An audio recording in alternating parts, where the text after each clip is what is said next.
Give a damn about a hater when I feel like it. Not today, not today, not today, not tomorrow. Get out my way, please, I'm trying to get paid. Not today, not today. All right, let's call this meeting to order. The board is in session, ladies and gentlemen. NFL is upon us, week 1. Shit's about to go down. Very excited for it all to kick off. So, Seth, Steve, gentlemen, how are we tonight? Doing well. How are you? Doing well. Yeah. We're ready to go, man. So we're gonna go pretty quickly here. Not gonna mess around, no fluff for you guys this time. Gonna get into some NFL talk and hopefully some college as well here. Gonna go through some matchup maps, efficiency data, give an outlook breakdown of the model and its various predictions, and then rattle off a couple of good best plays or good takes and all that the three of us have collectively. So let's not beat around the bush. Let's get this party started. Seth, I want to start with you. Going into week 1, obviously what we're looking at here is the offensive and defensive e-paper play for all the teams through last year. So how about to start with the Thursday night game? Lions and Chiefs. What do you expect, and what does the data maybe lend to for what the people can look to for Thursday night? Yeah, the Thursday night matchup is interesting. Obviously, the injury there at tight end is pretty substantial to Kelsey. Obviously, it's enough to move this from 6.5, 7 to it was as low as 4. Right. Looks like it's hovering around 4.5, 5. To me, that's indicating that I think Kelsey's going to be out for this game. And what we know about these teams is they're both really efficient offenses, right? They're both technically in the quadrant of good offense, bad defense. But ironically, these teams might be kind of going in different directions. By all accounts, the Lions have gotten much better on defense, and by not accounts that Kansas City's gotten worse, but they do have some questions about their defensive line. Right. So as the kind of Lions are ascending defensively, as Kansas City descending. Now, it's not enough for us to bet it. Without the injury, our model pointed in the direction, and not very steeply, but put the number at 7. So there was a little bit of value in the model's mind betting Kansas City. It wasn't a play for us, not a play for me personally. And more so, removing myself from the model, I can't lie. And I know this is a square pick. The Lions seem sexy to me. I kind of want to bet on them. I kind of want to believe. We saw a comment today, the world will end when the Lions beat Kansas City. And I unfortunately think the world's going to end tomorrow. Steve, is that where you're at, man? Because I mean, at 4.5, to your point, Seth, at 4.5, whatever it is now, I mean, I don't think the world would melt down anymore, especially to the point of Kelsey being out, Chris Jones obviously on the D line also being out too. I don't think the world would metaphorically melt anymore. But had Kelsey stayed in and whatever, yeah, I think you're right. But I don't know, Steve, do you disagree with any of that? Yeah, I mean, this is going to be a great game to watch. I think, we really don't talk about point totals or anything like that, but, this is one where I think the market's overreacting with the Kelsey news, and the totals going down. I think went down to 53, I thought I saw, and up to 52.5. But you look at these two teams, just like Seth mentioned, they're pretty efficient offensively, and say what you want, the Chiefs won a Super Bowl, but they've always been a mid defense. Now, Chris Jones balls out and he makes clutch plays, so they seem really stout, but that's always been their Achilles heel. So this to me is going to be a shootout, and I trust Kansas City even without Travis Kelce. And that wide receiver room is deep.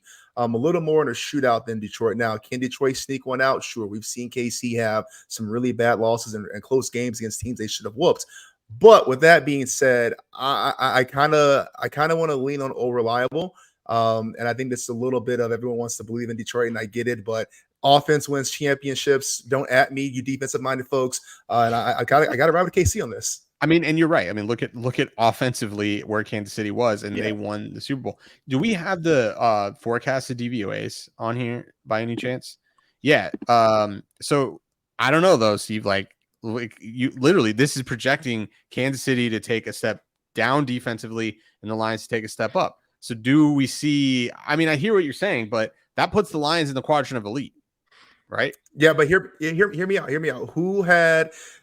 I get what you're saying, right? But at the same time, though, even the Lions are getting better offensively, or sorry, even the Lions are getting better defensively, there's still a monumental gap in that offensive projected DVOA. And I don't think an incremental increase defensively puts them ahead of Kansas City as a team, because KC still light up the scoreboard. It'll be harder. I give you that. It'll be harder, but I don't see it. I'm sorry, I don't see it. All right.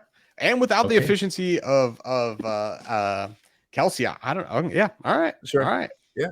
All right. I want to break down at least one of the game real quick, because speaking of not seeing it, so Bears and Packers, I think, is one of the more interesting matchups for week one for a couple of reasons here. So looking at the last year's data and using EPA per play basis, Chicago bottom of the barrel, right? And Steve, I know you've been on record talking about, well, they've done this, they've done that. The model kind of falls short inherently of accounting for shit that went wrong last year, right? But the numbers are what the numbers are. So Chicago worse in the league on offense, and Green Bay technically worse than average, but middle of the pack generally speaking, right? If you look also then to the projected DVOAs for this coming year, those two teams basically have not moved. And one of the things that strikes me as interesting for this matchup in particular is it going to be like an Aaron Rodgers who? Are the Packers just the Bears' daddy, even without A-Rod at the helm? I don't know. I don't know if Justin Fields and company are going to be able to right the ship right out the gate in week one and kind of take over a not vastly improved, but in my opinion, vastly superior defense relative to the Bears' offense. So that's let me tell you. Go ahead. Yeah, let me tell you why you're absolutely wrong. Okay, so first and foremost, we talked about this before. If you guys are learning anything about the betting market, right, there's always this theory that the NFL is the most efficient market in sports betting, right? Meaning that the feel that the end of that final score, that Vegas always gets it right? That's not Vegas. That's an efficient market full of sharp bettors, full of people who have spent a lot of time into researching this game. I say all that to say, the Bears, for everything you just rattled off, Kevin, are 2.5 point dogs at some lines. They're -1 consensus, but you can find them all the way up to 2.5. What does that mean? That means that the Bears and the market is loving Chicago right now. And to the point about this projected DVOA and the market as well. So my big thing is the models don't really, we talked about this last time on our last episode, the models don't really want to give you credit for making huge leaps, right? The model's never going to say, hey, you went from 2 wins to 10 wins, right? So I don't expect that, the model projected DVOA is going to say the Bears have made this huge leap. They're going to be up with the Buffaloes or the New Yorks or whatnot. But the roster pieces surely suggest that we have a chance to turn this thing around. And the last point here, Kev, is this really isn't year one of trying to figure this all stuff out with Justin Fields in the backfield, right? This is going on really, let's call it 2.5, right? Jordan Love experiment is only 2 games deep. So in terms of inconsistency and trying to figure things out, the Bears have way more of an advantage than Green Bay does right now in terms of the most important position on the field. So I have the Bears comfortably covering -1. So there. Okay. All right. Good. Well, we'll be seeing each other this weekend, so perhaps a little friendly wager is an order. We'll see. I think from a modeling standpoint, I think what Kevin, you had a good question. Like they haven't moved. I think my explanation for why they haven't moved would be there's so much uncertainty. What do you do?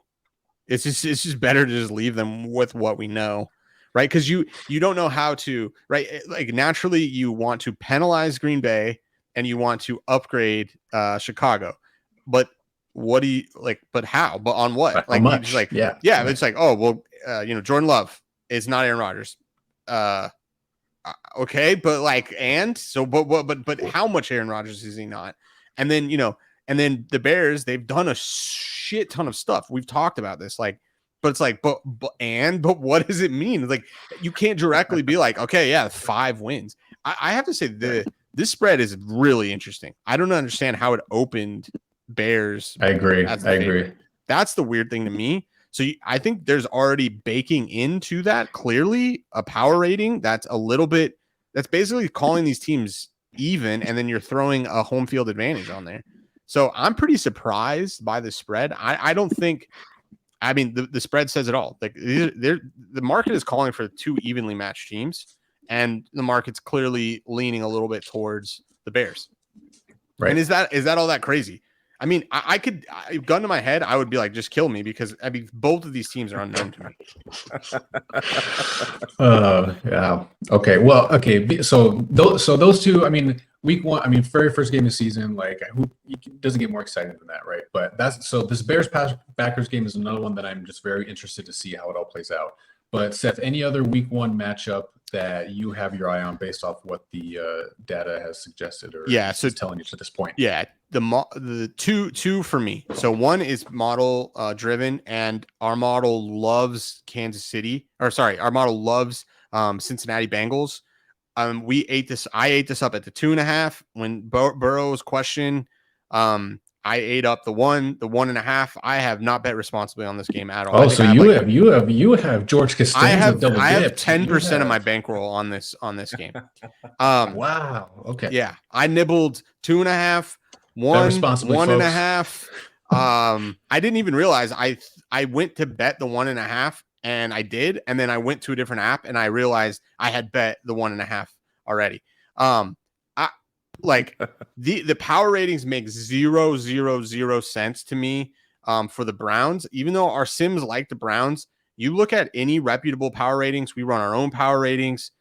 Bengals everything's coming up Bengals. Like they're 1, 2, 3. They're usually always in the top 5. Usually in the top 3 of a power rating. Like they are projected to good. Now the only thing that makes you nervous, which is why the market laid a 1 for me to grab, was the Burrow thing and him. Going in, the talk was this is going to be Burrow's first full camp. He's had issues with the appendectomy. He had issues with the knee. But what do we know? He got, I think it was literally the first day, the calf. So it will yet again not be his, a camp for him. He kind of has come out slow. But other than that, this team should be really elite. And the other really key thing to keep an eye on, their all-star corner at the Browns is potentially a no-go for this game. That could really be the issue. And if this, I already like where I am, with grabbing 1 and 1.5. I have some 2.5. If this moves to 3, which I believe it will do, that's going to make me feel good, win or lose, because I think this is the right side. And then quickly, the second part, I am just really, I want to use my words carefully. I'm not against the market here, but I guess I kind of am. I don't understand why people are shitting on the Raiders so much. In theory, this is a stacked roster, and wide receiver after wide receiver after wide receiver has gone down in Denver. So that spread makes 0 sense to me. The interesting thing, FanDuel, DraftKings, I see what you're doing. They're laying 4s all day on their app, but all the market makers have it at 3.5. So they're leaning into this thing. I'm not exactly sure what's going on with that, but I have to say, I don't see it in my analysis. I understand Jimmy G can have a huge cliff that he falls off because he's not in the Shanahan offense. Using the small subset of games we have, there is data to show that when he was with McDaniels at New England, he had a really, really efficient offensive EPA. So here we go again with weapons, arguably the best wide receiver in the game. So I really don't understand the spread, and I don't really understand the hate for the Raiders going into the season. So those to me, one model play that I really love, and the other one, ironically, is also a model play, but I'm also mental model against the market here. All right. So speaking of the model, I want to get into that, but Steve, I don't want to skip over you. If there's any other matchup that you get that has piqued your interest for week 1. Yeah. First and foremost, absolutely that Raiders Broncos matchup. I'm copy paste what Seth just said. Makes no sense to me. Judy's going to miss that game. Tim Patrick's out. It makes no sense. We saw what Russ did last year.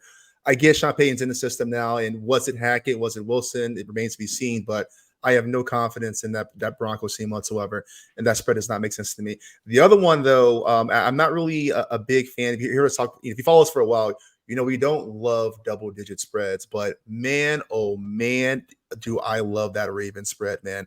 I think that Ravens game is going to be an absolute blowout. Not for all the obvious reasons about where Lamar is at, the addition of OBJ, Zay Flowers, that defense looking great for the Baltimore side, but more so Houston. I don't know how Houston's going to put up any points. I get it's just preseason and we don't want to overreact, but CJ Stroud looked lost, right? Now, again, he's a rookie. It's preseason. I get it. But what concerns me the most is came out of the Houston's camp. They don't know who's their offensive line, like their collective line's going to be. The game time's this weekend. Like, how do you not know that, right? And we've seen what happens with inconsistency. Look what happened with Tampa Bay last year when Ryan Jensen and Tristan Wirfs were down. That team couldn't run the ball. They were dead last, and Brady was fighting for his life.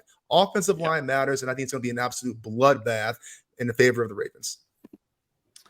Okay. Yeah, I totally agree with that. I totally agree with that. Like, I do not like. How do you not know who your starting lineup is for your offensive line? And that is the worst news I think you can hear if you have a rookie quarterback who was running for his life in the preseason. Like, I'm with you. Our model doesn't point that out. Or I don't even remember, what does the model have for that? Yeah. It likes the Ravens. Actually, I forgot about that. Yeah, good segue, because you talked about the Raiders, and then we just broke down the Ravens. So, as fate or luck would have it, those two are quote unquote picks for the model this week. So the model likes the number for the Raiders. The model has them winning outright, not even by one. Covering. Yeah. So, and this is regressed to the market. Yeah, like raw model, like thinks that the Raiders could kill the Broncos. Yeah. Like, I mean, I don't know. That game obviously is important. The Ravens one, I agree with you. I want to get your guys' thoughts on this Carolina versus Falcons game. Like, our model is like and quite frankly, it's going to do a poor job with rookie quarterbacks. Like, it doesn't, we're having to put in like basically a placeholder saying like, hey, we don't know. But like, that one keeps moving. It was 2.5, then 3, now 3.5. Like, we talked about this a little bit before, but like, is Desmond Ritter's that good? Desmond Ritter's that good that everyone's just running to the counter to bet like that? I mean, how much more do we know about Desmond Ridder than we do about the rookie there at Carolina? Like Bryce Young, yeah, right. Well, so good again, quarterback. Dodging back to the projected DVOA stuff for this season. I mean, outside of their new rookie quarterback, Brian Burns, who's their star pass rusher, he's got some weird contract disputes. Last I heard, I'm not sure he's going to be available, or he's not on track to play week 1. Yeah. Okay. What have they done for me lately? Nothing. Yeah. What have the Falcons done lately? Yeah. And Reich in the new system, and we touched on this a little bit in our futures forecast. Like, his team's out the gate historically not juggernaut performers, right? But so you look at the Falcons here relative to the Panthers. I guess I don't know if there's that big of a gap, frankly. Yeah, exactly. Like, more, it's just like, I'm surprised the market is so willing to bet into a little bit of uncertainty, in my opinion. Like, I still think Atlanta, our model likes their over. We bet they're over. Like, it's interesting to me that, like, 100%, we're going to move that at this point, a point and still moving. I just find that a little bit interesting. I think I was reading something. Carolina Panthers are projected to have the slowest wide receiver core in the league by like a lot, which obviously is the worst thing. Like, these two rookie quarterbacks are being set up to just fall flat on their face, right? You give one guy a no offensive line, you give the other guy the slowest wide receivers. Like, okay, good luck, go get him. Yeah, that's funny. Yeah. So one question, Seth, I don't know what the line, I don't know what to make of this game, but based on what our futures model has projected, I hope the Falcons win. That's about all I can say. Yeah. Double whammy. One other one I wanted to get your guys' opinion on here, and we've talked a little bit about this. Vikings versus Tampa Bay. Doesn't 6 just seem too much?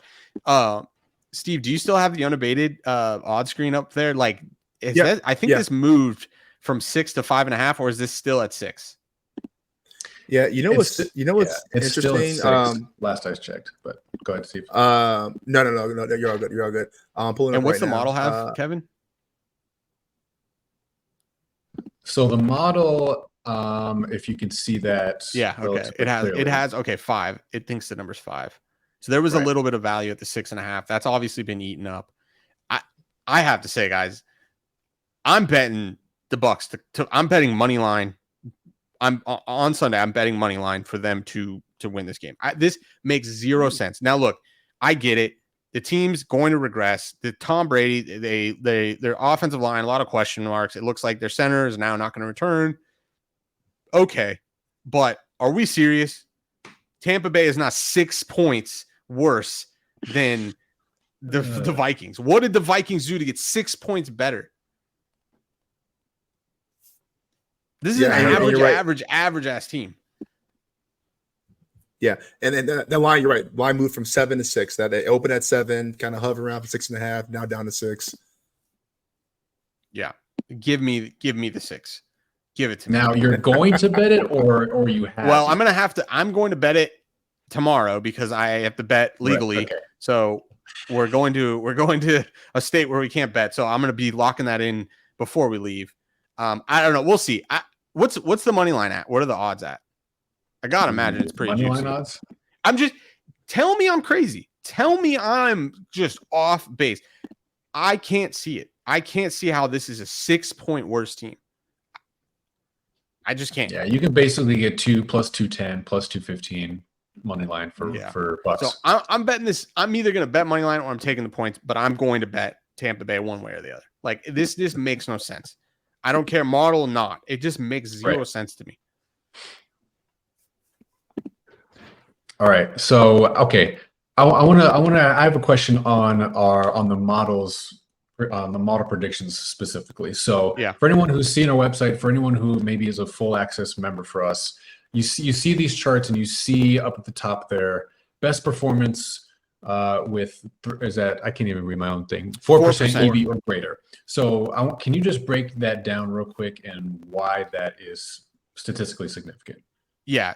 So, I mean, the 4% is somewhat arbitrary, but it's based off of the model performance in past back testing. So the value framework that we're using, shout out Robbie and NFELO for putting in all the hours to develop that, it is going to quantify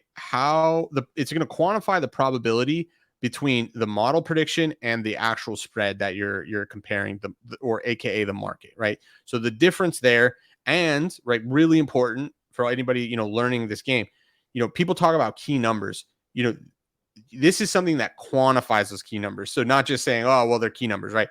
Numbers 3 and 7 are huge probabilistic wise. So you can see that for a model that, for the Bengals, even they're at 2.5, but because they go through 3 and 4, I mean, their EV is quite large. So even if you had, they didn't go through 3 and you took the same difference in points, it could be worth less value. So anyways, the 4 is based off of the optimal performance for the model to win. When you have larger edges, you don't need as large of a sample size to realize that edge. When you're betting, for instance, let's pick on the Rams, because I think we'd all agree the Arizona Cardinals, there's probably a systematic bias going on there. It looks like they're telling us they're tanking. So probably don't want to bet into that market. But let's say the Rams, right? It's saying, hey, if you can get a 5.5, we think the true number is 4. Well, yes. Is this expected value? Yeah, but it's only 0.4%. So you would need a really, really, really large sample size to realize 0.4%.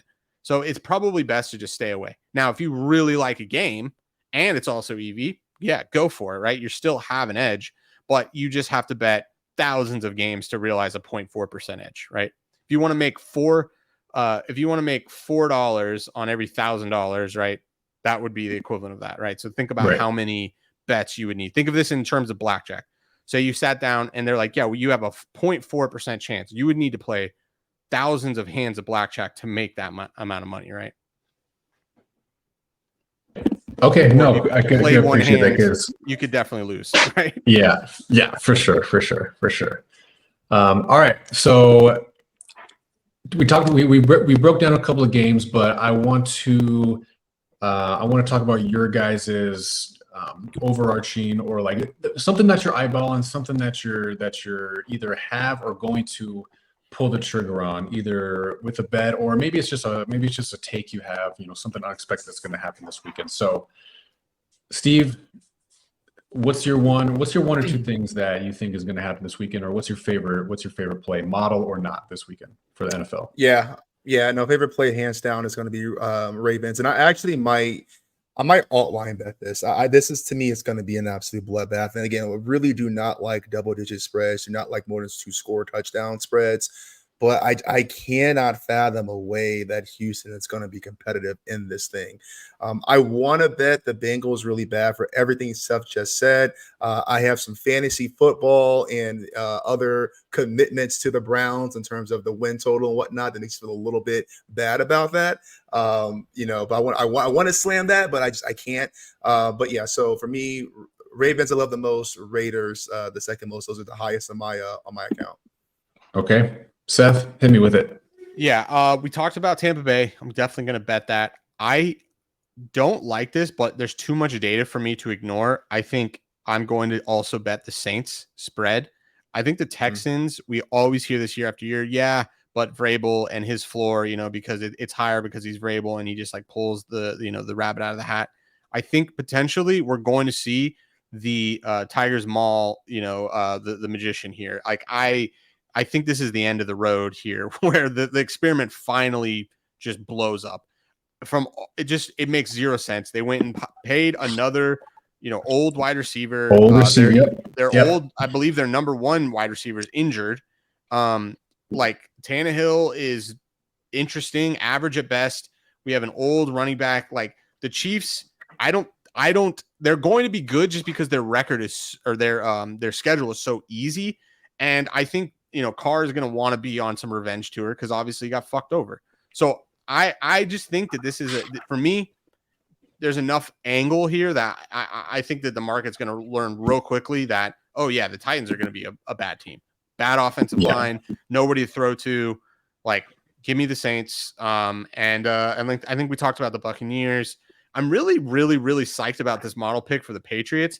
If you look at PFF grades for who the top 5 offensive coordinator is, who comes up in there, top 3, Bill O'Brien, right? Bill O'Brien coming back. He has a really interesting pass as a head coach, pretty whack. As an offensive coordinator, actually quite successful. And I think maybe the most synergy here is led Alabama while Mac Jones was at Alabama to a national championship. Not only has he had success in the NFL with Tom Brady, he's had success with Mac Jones.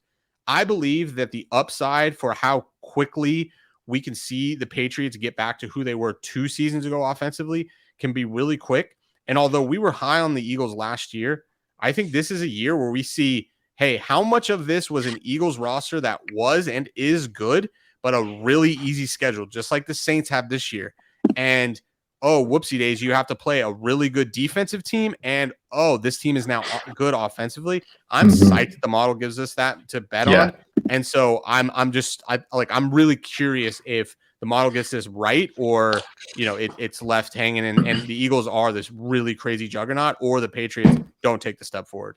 Yeah. You kind of took that one out of my back pocket there, because I 100% agree with you. That's the one that's the most interesting to me in terms of what at least not only the models projected, but to your point, some of the other mental model anecdotal stuff, like how bad they were and how bad that Patriots offense was not quite historic, but it was almost there, right? And to your point, everything about Bill O'Brien, I'm very fascinated to see how that reunion goes.